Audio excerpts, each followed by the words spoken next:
Shqetësimi për nivelin e sigurisë ushqimore në vend ka detyruar ministrin Edmond Panariti që të kërkojë eksperiencë nga organizatat ndërkombëtare për sigurinë ushqimore. Gjatë vizitës së zhvilluar në Rom, ministri i Bujqësisë u takua me drejtorin e organizatës ndërkombëtare për bujqësi dhe ushqim, të cilit i kërkoi mbështetje për të rritur sigurinë ushqimore.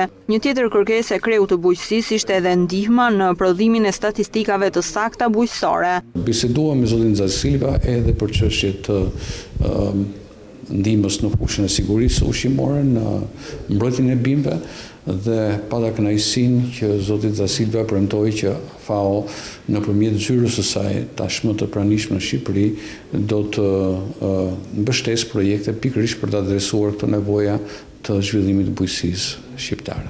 Nga ana tjetër i kërkova zotit Silva të ndihmojë Ministrinë e Bujqësisë, sidomos në drejtim të prodhimit të statistikave të besueshme bujqësore. Drejtori i organizatës ndërkombëtare për bujqësi dhe ushqim i premtoi ministrit mbështetje të plotë nëpërmjet zyrës së re, e cila do të inaugurohet së shpejti në Tiranë.